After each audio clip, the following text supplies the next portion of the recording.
We will talk high heels and empathy in Texas. We'll also be talking about the Nashville Statement. Are Christians really just sort of saying what they've always believed? Plus, Nancy Pelosi does something good. I'll explain. I'm Ben Shapiro. This is The Ben Shapiro Show.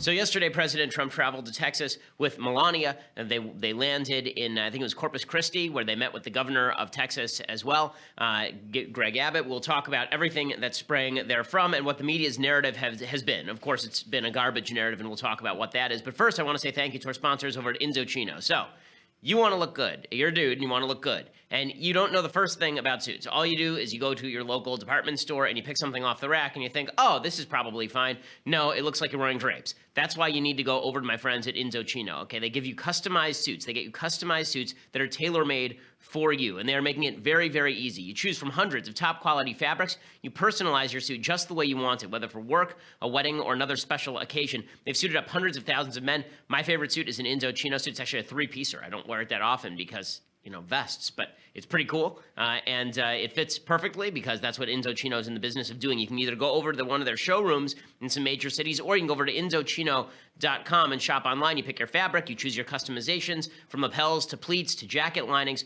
You submit your measurements online, and then you place your order, and you wait for it to arrive in just a few weeks. This week, my listeners get any premium Indochino suit for just $379 at Indochino.com when you enter Shapiro at checkout. That's Indochino.com, enter Shapiro at checkout, and you get any premium Indochino suit for just $379, less than you would pay for an off-the-rack suit at one of those expensive department stores. That's 50% off the regular price for a made-to-measure premium suit. Plus, the shipping is free. Again, it's the suit that will fit you best, and it's the suit that will look the best. You can select the material. You can make all the customizations you want. Super cool. You sort of feel like James Bond that you get these custom-made suits. Indochino.com, promo code Shapiro for any premium suit for under $379 and free shipping. So go check it out right now, Indochino.com, and use that promo code Shapiro so that they know that we sent you as well. Okay, so yesterday, President Trump goes to Texas. And the reason that we have politicians go to these places is because if we don't, then the media suggests that they're bad people.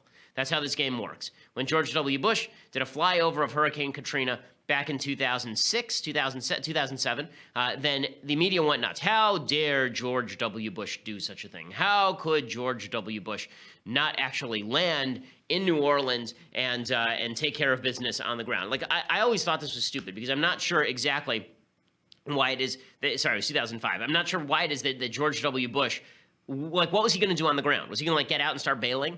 Like, was he going to go to a homeless shelter and start handing out food in a way that no other two human hands on the planet could do? It seems like a massive distraction to me. Whenever a president does this, it seemed like a distraction. When Obama wanted to do this during Hurricane Sandy and then Chris Christie hosted him in New Jersey, I'm not a big fan of this whole, the president has to go there like he's the king, like he's the emperor and he must land and now he will bring order to a chaotic situation. Like, did anyone feel more secure that Trump went? That's not a rip on Trump. That's a rip on the system. Trump did what he had to do. He went there because if he hadn't, then the media would have ripped him up and down. So naturally, the media focused on a couple of aspects of this that are completely irrelevant. The federal response to Hurricane Harvey has been quite good so far. There's been no evidence that the feds have been asleep on the job, asleep at the switch. The state response has been quite good. The city response, the local response has been quite good. Everybody did what they've been doing, which is why you have this historic flooding in Houston, and I believe we're still in single digits as far as the number of people who are dead, which every one of those is a tragedy, but let's be real. If this flood happened in a third world country, we'd be talking about tens of thousands of people dead,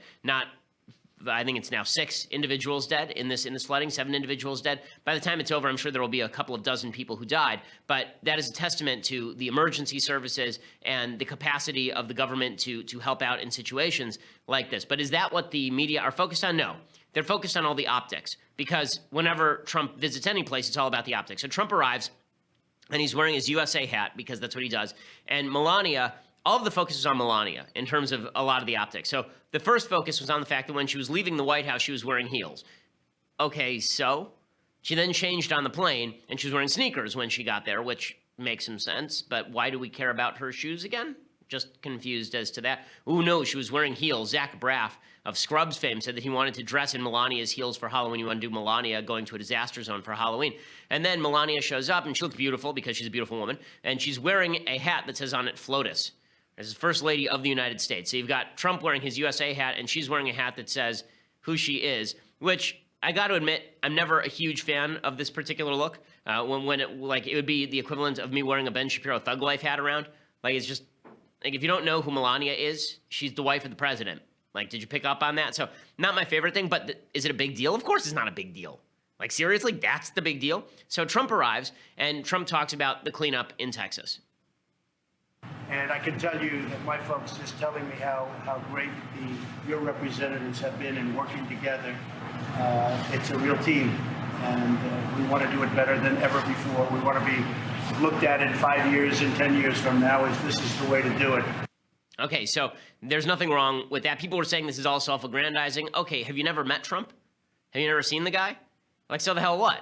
Is the job getting done or is the job not getting done? And then what they really jumped on is he shows up at basically it looks like a truck yard in Corpus Christi, and he starts sort of pitching himself as a public figure. He talks about the crowd, right? He talks about crowd size, because this is Trump's shtick. Okay, if you don't get it by now, then you're never going to get it. This is what Trump does. I want to say we love you. You are special. We're here to take care. It's going well, and I want to thank you for coming out. We're going to get you back and operating immediately. Thank you, everybody. What a crowd, what a turnout. I want to thank our governor. Your governor has done a fantastic job. Governor Abbott, thank you very much. Who's right here someplace? He's right here. So we just want to thank your governor, Senator Cruz, Senator Cornyn, everybody, Dan. We want to thank the whole group. Okay, so everybody in the media goes nuts over this. How could he say what a crowd? How could he say what a turnout? Why is his focus on the crowd and the turnout? Okay, I admit, it's uncouth. Does anyone really care? Is this the biggest deal? Oh, what a crowd. Like, that's what we're gonna nitpick over now? He's doing a good job with the response, but that's what we're gonna nitpick over. And then they double down because Trump also said that this is all about, how it's gonna be, that he wants people to be able to congratulate each other when this is over on their response. Again, is this a big deal? We won't say congratulations. We don't want to do that. We don't want to congratulate. We'll congratulate each other when it's all finished. But you have been terrific. Greg Abbott looking real awkward there. And so the media, of course, decide that this is just insane. Because really the story here is not Trump's capacity and his administration's capacity to handle a disaster. Let's be real about this for 1 second. Okay, a month ago, if you would have said there's a major disaster on American soil, do you think the Trump administration can handle it? The media would universally have said no. They would have said he's understaffed, he doesn't know what he's doing, he's a buffoon, and the handling of this has been pretty good. And the handling of this has been pretty smooth. So instead, what the media choose to focus on is empathy. They choose to focus on feelings. Trump, you see, wasn't empathetic enough. Here's a little montage cut by our own Robert Kraychik over at Daily Wire of all the members of the media focusing in on just the horrific nature of Trump's statements. How could he not be more empathetic? Where is the man's empathy? Where are his feelings? Where is his heart? And briefly, did Donald Trump have his empathy moment today? He didn't have the empathy moment yet, but he's done a very good job, except for asking or complimenting the crowd size that came out to greet him. But empathy's never been a strong suit in the first place. He didn't hug a mom or hold a baby or shake someone's hand or ask a senior how they were doing. It was really remarkable. He acted like this was a big field trip, and it was the biggest and the best response, and we're going to congratulate each other later. It was typical Donald Trump without an ounce of empathy. But has he ever been exposed to a situation? And Jim, those words there show that the president is still very much learning on the job in terms of empathy, learning on the job in terms of how to react and relate to the individuals here who are, the human element seemed to be absent outside of the self-congratulatory gestures of the conference. Of the press conference. It seems to me it's just concerned about optics, and I want to be. I wish they would be concerned about people. They were saying that it's going to be key to see the way he has real feelings and real empathy. How does he respond in this first big situation like this? What will you be looking for? There's the empathy factor. There's the response. There is making people feel like he's engaged and he's going to be a leader. That's what President Trump is trying to convey today in his visit, and appropriately so. He is going to have to show some real feeling, some real empathy to the people in Texas that have been hit in this devastating manner. In that way, it remains to be seen what the empathy factor is going to be. You think they're on message, gang? I think he understands. You think they're on message? Let me stop it there because it just goes on and on. You think they're on message about the empathy thing? Okay, so a couple of things are worth noting here. One, President Trump does not have to be an actor, okay? We're not sitting here evaluating whether he should be cast in the role of Iago or whether he should be cast as Desdemona, okay? It's not important. This whole presidents have to show empathy routine. Now, I'm a big fan of Calvin Coolidge because Calvin Coolidge didn't truck with this BS. Calvin Coolidge was basically like, look, here's my job. I'm going to do my job, and then I'm going to go play golf. Like, this is what I'm going to do. I'm going to do it. I'm going to go back in my room. I'm not going to bother you. It's not important for me to get on the radio. It's not important for me to be a public figure. But now we have to do this whole, well, he didn't shed a tear. I remember during the Obama administration, after there was some, there's some gun violence massacre. There was a massacre using a gun, and Obama went out and did a press conference, and he shed a tear. And oh my God, look at the feelings of him. Look how much he feels. He feels for you. He feels for me. He's just Jesus-like in his feeling for everyone. This routine where if Trump would just show a little more empathy, the media would be on his side. Are you kidding? They'd find something else to nitpick. I mean, Melania released a statement yesterday. And here's what it said. It said, the effects of Hurricane Harvey will be felt in Texas, Louisiana, and other parts of the country for many months and years to come. So far, 1.7 million people are under orders to evacuate their homes, and as the flood water in Houston rises, sadly, so will the number of evacuees. I want to be able to offer my help and support in the most productive way possible, not through just words, but also action. What I found to be the most profound during the visit was not only the strength and resilience of the people of Texas, but the compassion and sense of community that has taken over the state. My thoughts and prayers continue to be with the people of Texas and Louisiana. That seems rather empathetic to me, but the overall drive for empathy, I think, is actually a serious political problem for a couple of reasons, and I'll explain those in just 1 second. But first, I want to say thank you to our sponsors over at Stamps.com. So, are you tired of waiting in line at the post office? You don't have time to run over to the grocery store and get the stamps. You don't know how to weigh your postage? Stamps.com takes care of all of it. They bring all the services of the U.S. Postal Service right to your fingertips. You can buy and print official U.S. postage for any letter, any package, any class of mail using your own computer and printer, and Stamps.com makes it easy. They'll send you a digital scale that automatically calculates exact postage, and then you can print out the postage directly onto the envelope. You can print it onto a sticker. You can print it onto a piece of paper and tape it onto the envelope. There's no need to lease an expensive postage meter. I use Stamps.com because we here at the office mail things all the time, and there's no reason for us to constantly be running over to a mail shop. Go to Stamps.com, click on the microphone at the top of the homepage, type in promo code Shapiro. That's Stamps.com, click on the microphone, and then hit Shapiro, and you get a 4-week trial plus postage and a digital scale without any long-term commitment. So that's pretty amazing. Go over to Stamps.com, you get that 4-week trial plus postage and digital scale. Stamps.com, enter promo code Shapiro. Never go to the post office again. Again, use that promo code Shapiro also so that they know that we sent you. Okay, so I have 2 specific problems with this whole empathy routine from the media. 3. One is that it's obviously hypocritical. The media doesn't care about Trump's level of empathy. They have a goal, which is to paint him as uncaring and mean, right? The Democrats in the media, they have a 3-pronged attack on people in Republican halls of power. They are stupid, they are corrupt, or they are evil. So they've already tried stupid with Trump, and it's only gotten them so far. Corrupt, they're still trying, and it's only gotten them so far. So now, in this situation where he's demonstrated neither stupidity nor corruption, they have to go to their 3rd prong, which is he's evil. He actually doesn't empathize with the people who are in harm's way. Like, really? Do you really think that Trump at night, he just goes, screw those people in Texas, screw them. I'm so glad there's a flood. Do you really think that's who Trump is? Because that would really be evil. I don't think that's who Trump is. He may be oblivious. He may be a buffoon sometimes, but is that what you're seeing here? Because that's not what I'm seeing here. And the media are obviously attempting to exaggerate the case and make the case that he's a meanie, a big meanie, even though he's doing the job, and specifically because he's doing the job. Okay, second point here. Empathy in politics actually makes for bad policy. It makes for bad policy. As I've referenced before, empathy in politics leads you to have empathy for the person who's directly in front of you without looking at the broader cause. So empathy leads you to a situation like Hurricane Sandy, where after Hurricane Sandy, Democrats in Congress decided they wanted to load up the Hurricane Sandy funding with a bunch of pork. Like, load it up with pork. I was there. I remember. Okay, we all remember this. Chris Christie is now denying this. That's because Chris Christie is totally full of it. The fact is they did load up the Hurricane Sandy bill with pork. Why? Because they were using empathy as an excuse to be corrupt. So we empathize with the people who are harmed by Hurricane Sandy, and therefore it is very, very important that we load up as much pork into this bill as possible and pass something. And if you don't do it, then you lack empathy. Then you are a bad person. Empathy leads you to focus on the specific beneficiary of a policy as opposed to the disparate and diffuse group of individuals who are hurt by a given policy. So in this particular case, listen, we have FEMA, we have a state government, we have local governments, and they're all doing their job. But the idea here from the Democrats is that empathy really has to come down to how much money is Trump going to spend. Not does the job get done, but we can measure empathy in dollars.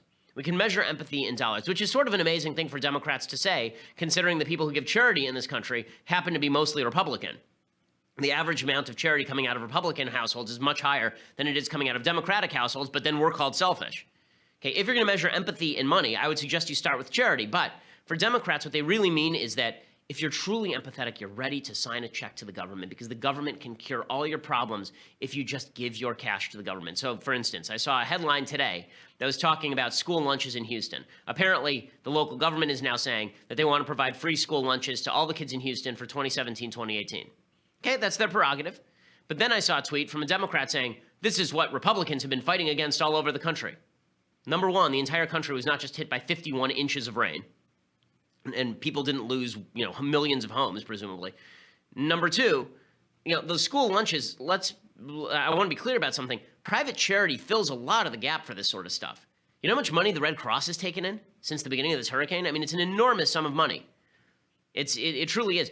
You can tell where a lot of the left's sort of priorities lie. Linda Sarsour has now put out a tweet calling for people to donate to what she's calling the Hurricane Harvey Relief Fund. The Hurricane Harvey Relief Fund is apparently and reportedly a political organizing committee that is designed toward lobbying the government. It's not actually charity that goes directly to victims. It is instead a social organizing force to get people to lobby the government to give more money to the victims of Hurricane Harvey and to, in particular, minority groups who are harmed by Hurricane Harvey. It just demonstrates where the left's head is at in all of this. So, second reason why I don't like the empathy argument is that the empathy argument suggests that you are somehow a better person if you spend more money. Empathy is really a stand-in for cash.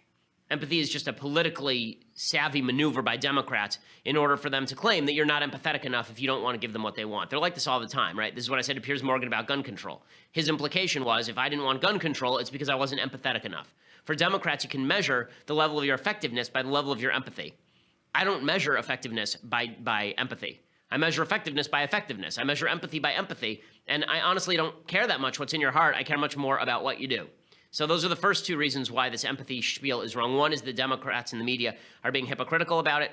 This is all a ruse. Second, when they say empathy, what they really mean is spending lots and lots of government money. That's the second reason that this empathy nonsense is wrong. And the third reason is because obviously it's a misdirection away from what's going on with Trump. They won't give Trump credit, and so instead they decide to focus on the empathy question. Oh, if only he'd shown his heart. Oh, if only he had gone and he had wept. Oh, if only he had There is something to the idea that if you go into a chaotic situation, and rather than demonstrating that you care, you demonstrate that you're in control, that's actually more useful. If I were a victim of some sort of natural disaster, what I wouldn't care very much about is a politician coming in and giving me a hug or my wife a hug. I don't need a hug. I have a wife for that. And what I would care about is the politician coming in and saying, here's what I'm going to do to take care of this. Right? If I were a victim on the ground, what I'd want from Greg Abbott and Donald Trump is not, oh, I care so much about you. Oh, I care so much. What I'd want is action that was effective, and that's actually what we're seeing in this circumstance. So again, the empathy thing is a ruse. It's used by the media in order to promote a particular policy agenda. Don't buy into it. Don't buy into what the left is doing here. Because the fact is Trump is doing a good job here, and I haven't seen any evidence to the contrary. And Trump is always going to be Trump. He's never going to say the thing you want him to say. But is that a huge deal? Ask the people of Texas, the ones who are actually being harmed. Did they look up in arms? And one of my favorite things about that clip of the people shouting about Trump, about the Jeff Zeleny at CNN talking about Trump being non-empathetic, one of my favorite things is the guy in the background shouting CNN fake news as this happens. Pretty amazing. But I think indicative of the difference between the political viewpoints. Okay, so I also want to talk about what disaster shows us about the roles of different kinds of human beings. I want to talk about Nancy Pelosi making a statement that actually was really necessary. I want to give you an update on Berkeley. The Berkeley administration still throwing up roadblocks to this event. It's amazing. We'll talk about that and what they can do to facilitate. And also, I want to talk about this Nashville statement that the media are going nuts over. So a lot to get to. But for that, you're going to have to go over and subscribe. $9.99 a month gets you a subscription to the Daily Wire. You get the rest of this show. It's a video show, not just an audio show. So if you listen and you want to watch, you can go over to dailywire.com for $9.99 a month. You can watch this show live. You can watch Michael Knowles' show live. You can watch Andrew Klavan's show live. You can watch the entirety of them. And then when we post them later, we cut out the ads so you can watch them ad-free. So that's pretty cool. You also, if you get the annual subscription, you get this, the very greatest in all beverage vessels, leftist tears, hot or cold Daily Wire tumbler. You will enjoy it. It is glorious. It's heavy. Even Steven Crowder, who tried to destroy it, said that it really took a fair bit of doing to destroy this mug, as opposed to his mug. I mean, I just blew on his mug and it fell apart. We have to be honest here. No false advertising. In any case, you can get that with a $99 a year subscription. Plus, if you just want to listen over to iTunes or SoundCloud later, please subscribe. Please leave us a review. We always appreciate it. We are the largest and fastest growing conservative podcast in the nation.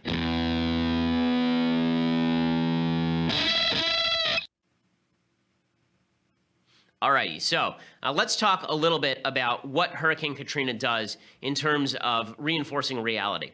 One of the reasons I think people like disaster fiction, one of the reasons I think people like to watch movies like The Hunger Games, is because we have an innate sense that when we are in crisis, our true identity shines forth. That when crisis strikes, people go back to the basics. And that's what you're seeing in Hurricane Katrina. I talked about in Hurricane Harvey. Well, as I talked about a couple of days ago, I think that what you're seeing in terms of people helping each other out, that is the innate sense of Americans. I think that people all over the world want to help each other out in times of disaster. But there is something else that I think is worth noting, and that is there have been a couple of pictures that I think people find really moving, and I think they're moving for a reason. There's one picture in particular that I thought was very moving. It's a picture of a man holding a woman holding a child. Right? He's trying to bring her out of the flood, and he's holding the woman, and she's holding the child. The fact is that gender roles are relatively well defined in biology, and the reason for that is because the diversity of the gender role is a great thing. It's so funny. The left is very into diversity, except when it comes to actual gender roles. Then all of a sudden they suggest that these are all arbitrary and meaningless. But the fact is that when disaster strikes, it is largely men who are charging into situations to try and save women and children and other people. Okay, a society that is not built on men trying to help each other will be built on men trying to destroy each other. Male gender roles that are all about men protecting, yeah, that's a good thing. That's something we ought to be cheering. And you see some people who are very upset when you say this. Oh, how dare you? There are women out there too. That's true. There are women who are out there helping, for sure. And no one's denying that. And no one is deriding them helping. But if a man is not protective, if we have a society of men who are not protective, they will instead be destructive. This is just how, from the time boys are little boys, they are either building with blocks or they are destroying the blocks that they just built. These are the two things that they do. Men are built for protection or they are built for destruction. And when you see disaster strike, what you see is a lot of heroic men charging into the line of fire, and that's a good thing. And what you see is a lot of heroic women protecting their children. You see a lot of heroic women whose first priority is to protect their kids. And you see that kids are treated as kids, innocents to be protected, not children to be manipulated for political purposes, not children free and capable of making their own decisions about life, but small human beings who must be protected because they're innocent and aren't capable of taking care of themselves. That is a good thing. These are all good things. The male role as protector is a good thing and something worth celebrating. The female role as guardian of the family, as guardian of the children, that is a good thing. It's not a bad thing, and I don't know why women would want to give that up. Honest to God, I don't. And this is not coming from someone who says that all women have to stay in the home. Lately, I've been spending more time at home than my wife has. I mean, she's a medical resident.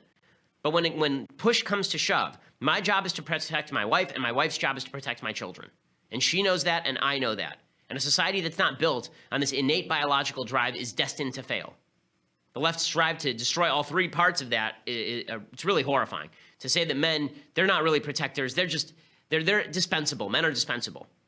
And women suggesting, well, it's not really our job to take care of children. Children can take care of themselves. It's our job to work. And leftists suggesting that children are capable of making their own decisions about sexual orientation and gender identity.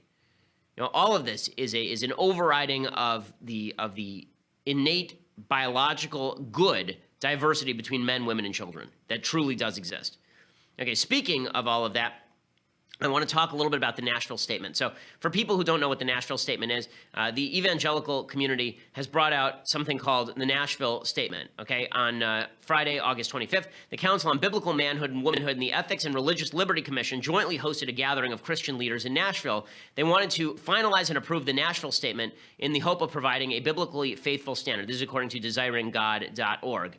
And the Nashville Statement has made a lot of fuss. There are a lot of people on the left who are very deeply upset with the Nashville Statement because the Nashville Statement does something terrible. It reinforces all of biblical Christianity's views about sexuality. Ooh.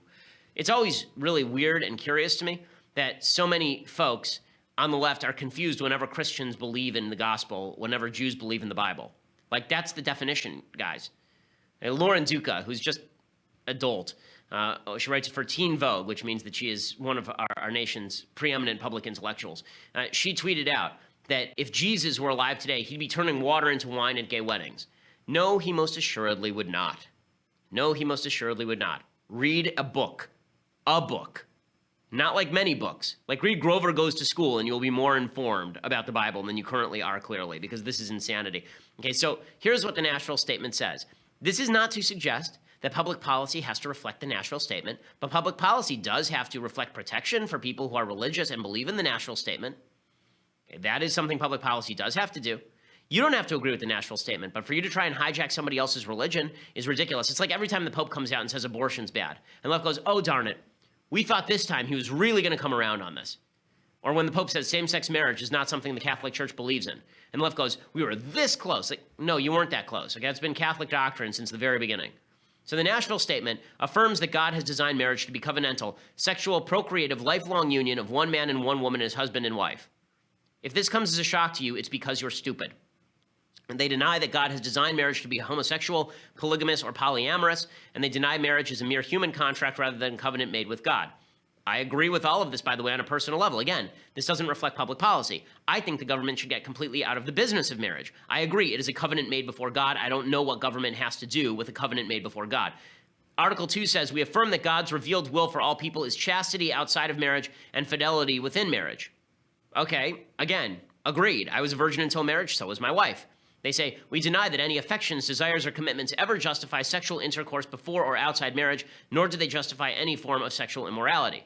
Okay, again, this is a basic Christian worldview, a basic Judeo-Christian worldview, actually. The idea that just because you want to do something doesn't mean you get to do something or that it's justified. They say, we affirm that God created Adam and Eve, the first human beings, in his own image, equal before God as persons and distinct as male and female, and deny that the divinely ordained differences between male and female rendered them unequal in dignity or worth. Okay, again, this is all just rote stuff. There's no big deal here. They say, we affirm the differences between male and female reproductive structures are integral to God's design for self-conception as male or female. So in other words, gender is not independent of sex. Again, this is right. They say, we affirm that those born with a physical disorder of sex development are created in the image of God and have dignity and worth equal to all other image bearers. We affirm that self-conception as male or female should be defined by God's holy purposes in creation and redemption as revealed in Scripture. And they say they deny that adopting a homosexual or transgender self-conception is consistent with God's holy purposes in creation and redemption. Okay, again, this is traditional Christian worldview. This is not suggesting that here's where I have a slight difference. You know, if you conceive of yourself as homosexual or transgender, in my view, that's your business. Your orientation is your business. Your action is God's business. And the religious community's business. How you orient is up to you because desires are desires. This is, I think, a significant difference actually between Christian thought and Jewish thought. Jewish thought is very little about what you think and very much about what you do, and Christian thought is very much about what you feel as well as what you do. So this is a difference, but to suggest that this isn't in line with Christian thinking for the last couple thousand years is just asinine. You know, this is everything they say here, in other words, is totally within bounds of Christianity. And yet the left is super mad because the left is super mad that there are people who disagree with them. Tolerance and diversity for the left end at my religious observance. That's when tolerance and diversity end, which is why government has a job protecting religious diversity. It's why government has a job saying you don't get to encroach on me and I don't get to encroach on you. But this idea that you get to encroach on me because you don't like what I'm doing, okay, that's fascism. And the left's hatred for the Nashville Statement demonstrates, like, I don't understand why they even care. As I've said this 1,000 times, whether I consider your behavior sinful or not is completely irrelevant to you. Why do you care what I think? It's a free country. Feel free not to care. But the left does care because deep down what the left wants when it comes to social issues is legitimacy, moral legitimacy for their viewpoint. They can't get it from the church. They look to government to quash the church and then look to government as the sort of absolver of all of their sexual feelings. Okay, so in other news, I want to talk a little bit about the latest on the Antifa Berkeley situation because it continues to unfold. So Nancy Pelosi did something I thought was actually quite good, shockingly. She has now released a statement. It says, our democracy has no room for inciting violence or endangering the public, no matter the ideology of those who commit such acts. The violent actions of people calling themselves Antifa in Berkeley this weekend deserve unequivocal condemnation, and the perpetrators should be arrested and prosecuted. In California, as across all of our great nation, We have deep reverence for the constitutional right to peaceful dissent and free speech. Nonviolence is fundamental to that right. Let us use this sad event to reaffirm that we must never fight hate with hate and to remember the values of peace, openness, and justice that represent the best of America. Wow. Nancy Pelosi. The Botox receded long enough for her to issue that statement. That's a very good statement by Nancy Pelosi. Good for you, Representative Pelosi. Really, that is good stuff. I hope that this is the beginning of the Democratic establishment beginning to disassociate from Antifa, because what we're seeing instead in Berkeley is some politicians who are willing to make way for Antifa.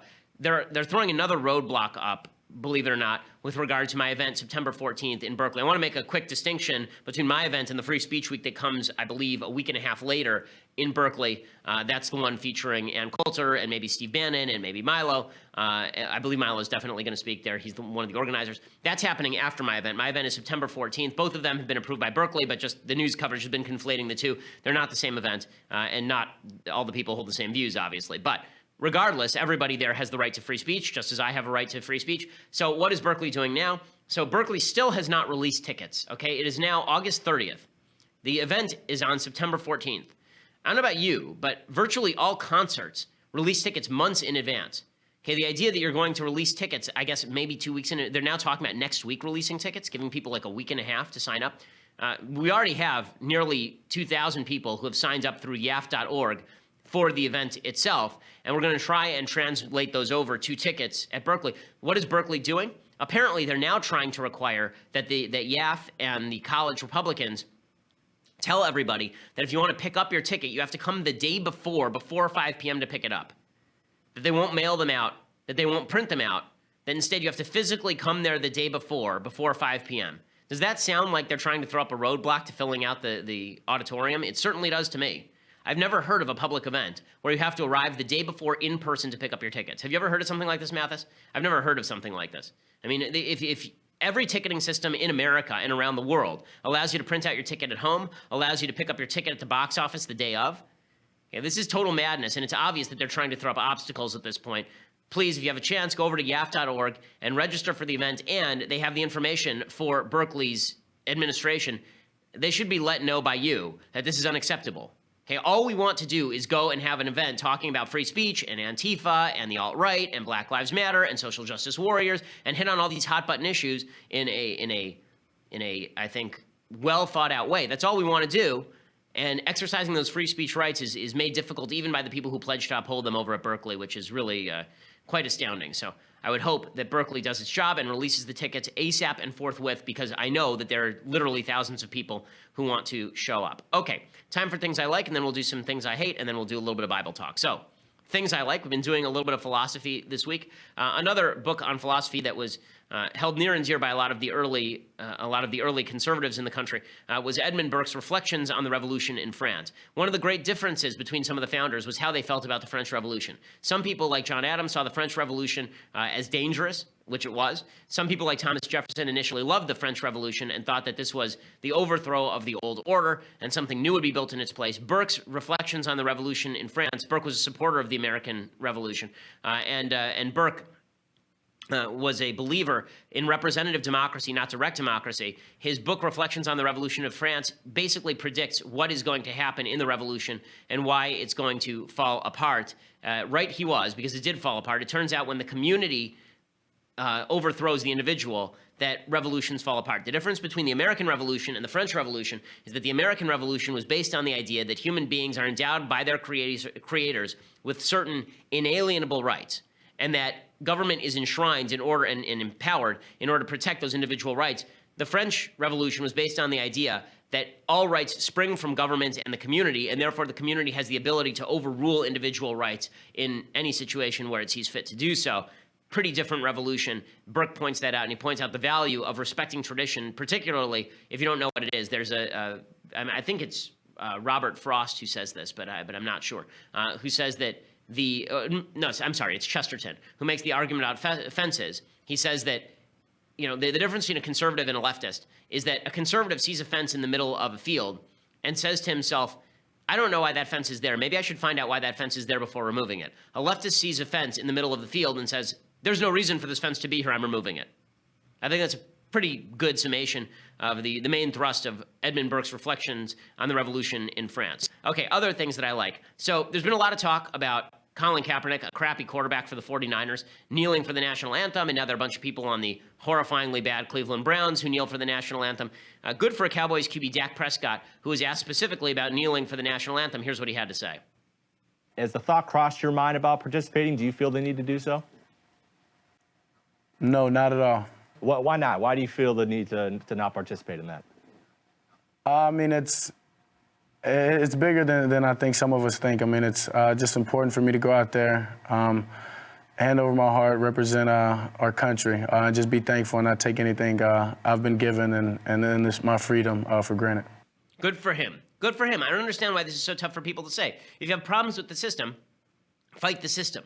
But if you're going to, if you're going to fight the national anthem, all the unifying features of the country themselves, then you're undermining those unifying features. Good for Dak Prescott. I'm now rooting for Dak Prescott. Seems like a good guy. This stuff does make a difference, folks. If that seems shallow, that I don't root for Colin Kaepernick because I think that his views on America are negative and destructive, but I do root for Dak Prescott because I think that his views on politics are good, maybe your solution ought to be removing politics from sports altogether. Maybe that ought to be your solution. But so long as politics is going to be infused into sports, then I'm going to root for guys like Dak Prescott, who seems like a much better human being than Colin Kaepernick, at least so far as his views on the country are concerned. Okay, time for some things that I hate. So Kathy Griffin has been out of the news for a few months, ever since she did a photo shoot at which she held up the mock-up of a bloody decapitated head of President Trump. She hasn't been in the news, so she's decided it's time to get back in the news, this time by reneging on her apology, which just demonstrates why fake apologies are stupid in the first place. Here she is. Are you no longer sorry for it? Correct. I'm no longer sorry. The whole outrage was BS. The whole thing got so blown out of proportion, and I lost everybody. Like, I had Chelsea Clinton tweeting against me. I had friends. Deborah Messing from Will and Grace tweeting against me. I mean, I lost everybody. And so I have been through the mill. And I also, I didn't just lose like one night on CNN. My entire tour was canceled within 24 hours because every single theater got all these death threats. I mean, these Trump fans, they're hardcore. They have like robocalls, and they're a minority, but they know how to act like they're a majority. Deborah Messing and Chelsea Clinton aren't Trump fans. Like, if even Democrats said it was out of line. I get that comedy is about pushing the boundaries and being politically incorrect, and that's fine. But do you not agree that that picture holding up a severed head, I know it's a mask covered in tomato sauce, but do you not accept that was a little bit over the line? No, you're full of crap. Stop this. You know this. Stop acting like my little picture is more important than talking about the actual atrocities that the President of the United States is committing. Okay, what atrocities involve the President of the United States holding up the bloodied, severed head of his political enemies? I'm missing that part. It is amazing. She just wants attention. She wasn't able to get it with her original shtick in a way that she liked, so now she's walking it back, and she's willing. Here's the thing. She knows that a lot of the people on the left are going to quietly accept her back. That if she does this, she feels stronger, right? That it makes her stronger. That all these people are going to now walk back from their original anger at Kathy Griffin. They're going to say, well, she was misguided. She apologized in the first place, and people weren't willing to accept her apology. So screw it. She's on our side. You know that's the direction in which they're going to move pretty quickly here. That's the part that I hate. Kathy Griffin, I think, is completely irrelevant, but it does demonstrate that when people on the left decide that it is imperative to make headlines by ripping Trump and then apologize for it later, the apology is completely false. Don Lemon on CNN, whose show I enjoy doing, but Don Lemon did a segment last night, another thing I hate, in which he suggested that President Trump doesn't like his black critics particularly. There's a racism in the way that Trump treats his critics. There are lots of people on this network and others who don't look like me who are harder on this president and who say disparaging things about this president, but he doesn't get as upset with them as he does with me. Why is that? Okay, I think he's upset with all. That's just ridiculous. Okay, it's a ridiculous question. The idea that Trump is only upset with Don Lemon because Don Lemon is black is just ridiculous. Trump is one of the most petty human beings on the planet. Okay, the idea that he's not upset with white people who are mad at him or women who are mad at him. I mean, Don Lemon hasn't gotten half of what Megyn Kelly got just during the election cycle. And if you're going to talk about people who have been targeted because they didn't like Trump, okay, there are a number of people who have been very critical of Trump. I mean, he's going after sitting senators in his own party. He's going after Jeff Flake, who's a senator of his own party. The hell is Don Lemon talking about? But again, everything for the left has to be infused with this extra degree of voracious nastiness. And when you do that, all you're doing is playing right into Trump's hands because everybody can see that this is nonsense. Okay, final thing that I hate. A lot of people are all over the CNN. I just said something about a CNN host that was negative. Now I'm going to say something about a CNN reporter that is actually not. So a lot of people are all over the CNN reporter. She's on the ground during Hurricane Harvey, and she's being asked about, and she asks a hurricane victim about the situation on the ground, and the hurricane victim really goes after her on camera. A lot of the right was overjoyed with this. Let me introduce you to Danielle here. Danielle, you just arrived.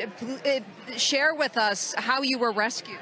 Some guys had called our phone and asked us where we were. We was waiting for the police for like 36 hours and they never came. And we was waiting at the home. We did the white flags and everything and nobody came. But then somebody had called the phone after we decided to leave the house and we had walked to the gas station with the kids. And then they had called and came and picked us up.